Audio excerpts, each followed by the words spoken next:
Good afternoon. It is 11. Morning. It's 11 o'clock in the morning. I'm alone. I'm alone in the car. Who knew? First time in the summer. Feels like it. No, it's pretty accurate. I think this is the first time in the summer I've been alone in the car. So I just wanted to give you an update. I am working my buns off. I have 2 calendars with Grow and Rula. Left the VA. I'm on my, right now, as of 5 minutes ago, I'm on my 3-hour lunch break. I have a 3-hour lunch break on Tuesday and Thursday because this is the time that I'm gonna get shit done. Oh, I want to be over here. Tomorrow would be traditionally my World Springs Day. I'm really low on funds. I'm not sure I want to go because, and it isn't like it's going to cost me any money, because it is gas. Then I'm wondering what I'm going to do with myself. Gas, time, effort, energy, all the things. I've been taking my girls to World Springs. Last week I took both of my girls. The week before that we were in south of Padre Island. The week before that I took my little one, when I moved. She likes to go. My soon-to-be 14-year-old doesn't, I don't think she wants to go back. That's okay. This last weekend when I say partied, I don't drink or smoke or do anything like that. I don't actually like party. We partied too hard. So I spent too much money. Now I'm financially feeling it. Really, really. I also put $1,000 down on my son's college for the semester to start payment plans. And that's really depleting my funds. So,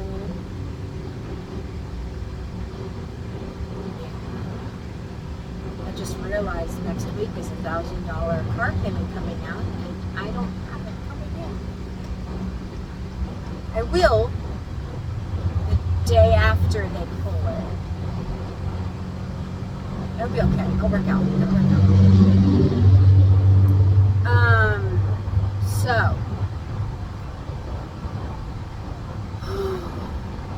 Yeah. I'm trying to figure out my funds, my money coming in, going out with working private practice. It's very different. Especially with my grow. With my Rula calendar, it doesn't matter what I do, I get the same rate every appointment. How many appointments did I do? Times the rate, there's my check.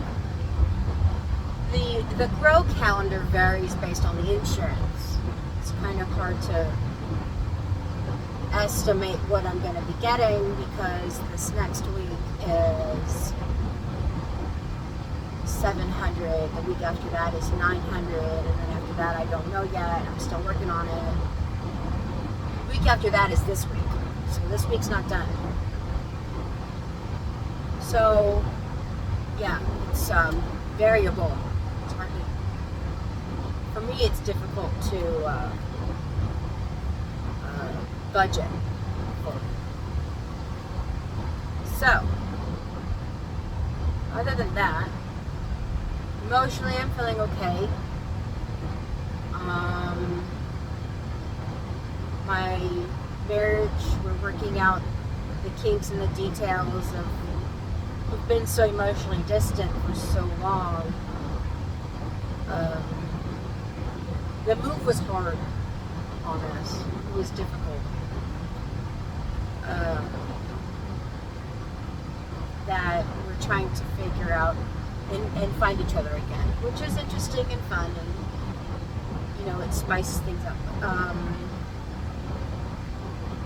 What else is going on? Been feeling better since I did the wind phone incident. Been feeling better about my mom. It's a really neat tool. I was actually thinking about making my YouTube videos about grieving techniques and showing you guys what's in that book that I read bit.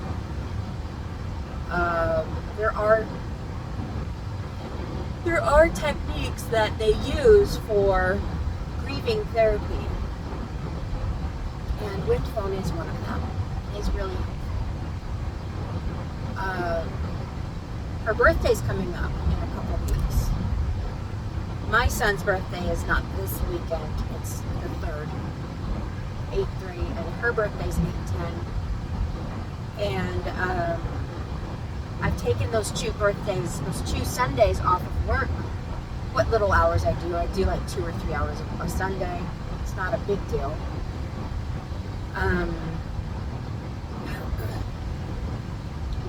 Because for one thing, my son's birthday, we're going to do a party at the house.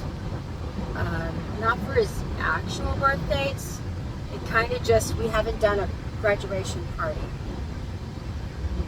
And so we're waiting for family to show up. They're coming down to visit for a couple of weeks in the summer, and they're going to be here on Monday next week.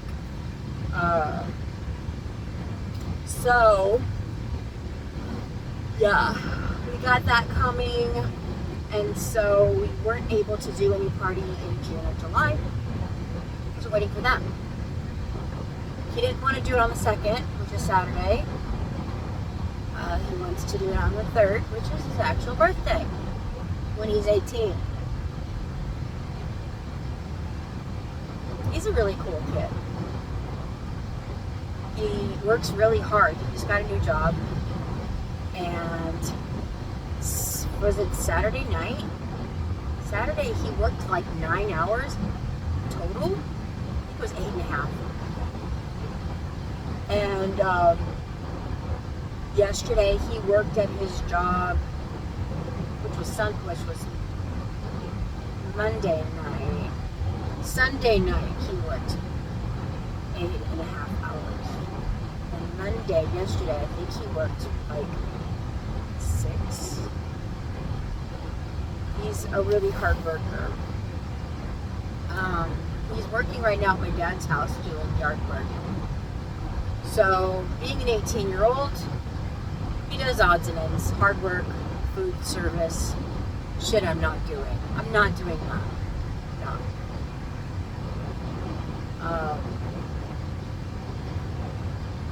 My mom was already proud of him. So it isn't like we need to ask ourselves, would she be happy with him? No. She would be absolutely ecstatic. I'm just happy that he is taking being grown up seriously. It's one of the things that a lot of the younger generations, they don't take being grown up and an adult seriously. They just don't expect things to be easy. They look at it and they're like, well, somebody will take care of it for me. My mom and dad usually, and I've raised my kids with a good amount of fear that don't count on me to be there. Not like,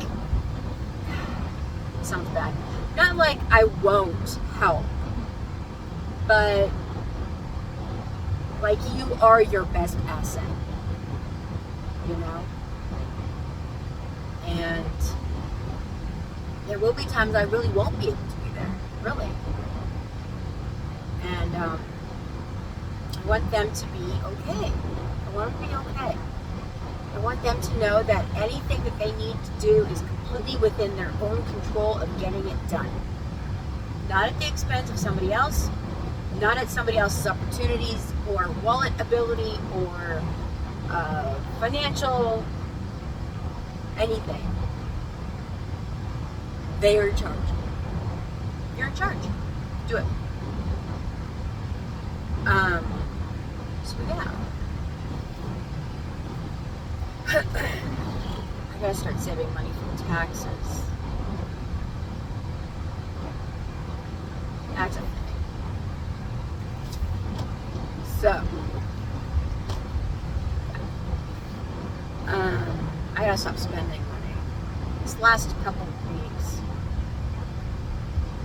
essentially when I started to see that I was gonna make some pretty good money, I started to spend too much on Magnolia. Really like Magnolia. About once a year, I lose my mind with Magnolia, and then I gather myself all up and realize that I'm being ridiculous, and I stop doing it. So I'm done. Now I just got to get on top of everything, and we're good. Be all right.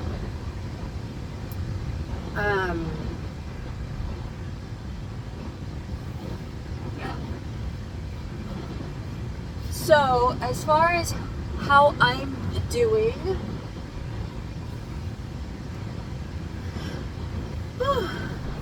people have stopped calling me about how I'm doing. They've stopped checking up about my mom's death. Everybody went home. As everybody recognizes when somebody dies and,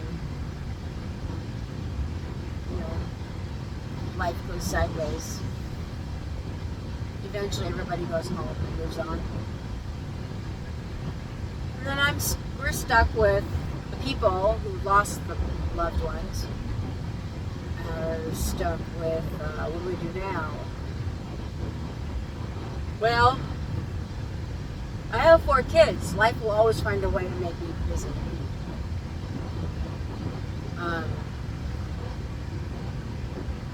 So, it isn't a matter of if I can't get busy. It's just how can I work through this. Last couple weeks have been really emotional. We've been having a more difficult time with my mom's death. I did talk to my brother about it. He said that before she died, he was realistically worried about her hip breaking. She has a fake hip. She had a hip replacement surgery in 21. They moved in 22, by the way. And the first hip replacement, she got an infection with. They replaced it with a plastic one. Well, she was overweight. She could have probably lost 200 pounds easily. She was overweight. And my brother was concerned that the hip would break. And then, going down all the rabbit holes of what does that look like, and now she's in a wheelchair, and now she hates this situation, and they have to modify the house, and it impacts, their finances, and now she's unhappy with her life, and she's doing this for the next 10 years, and the rabbit holes. To a certain extent, he has a point. I did hear that this plastic hip was substantial, but with time, she's a big girl. Anything could have happened.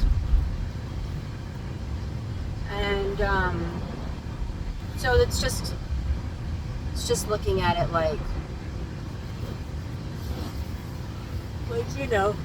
realistically, anything could have happened at that point. And it's true. She would have hated living at that point. Because she does not like to be cared for. She wants to be the carer. She always has been. And it's not, I don't know. I think in a way this morning, I was actually thinking, or yesterday, I was actually thinking of her death and how she was surprised too that she died.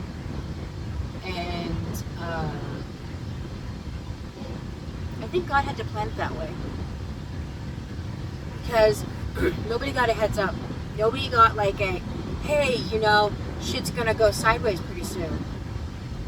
Some people get a intuition, a feeling. Nobody. Nothing. None. And we were all hit sideways with it. So it makes me think that God had to plan it, because she would have done anything. who'd been around for our family. And when it was her time, it wasn't her choice.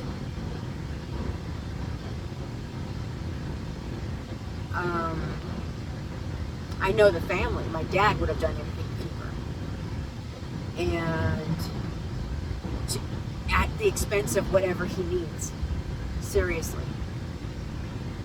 And it would not have worked out very well.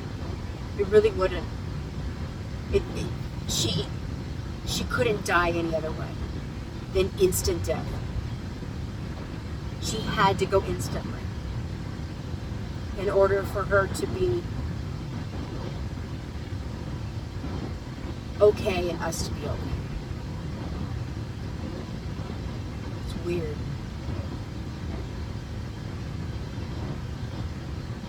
I realized that a couple of days ago. It's not a great realization, but it's real. From how my family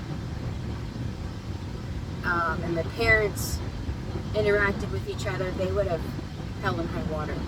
All of it. Mortgaged all of it. Bankrupted themselves. Like, it would have been bad.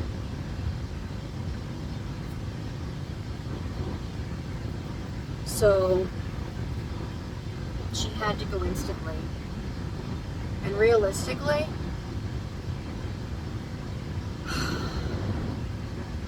that's the most generous thing God could do for us for this situation.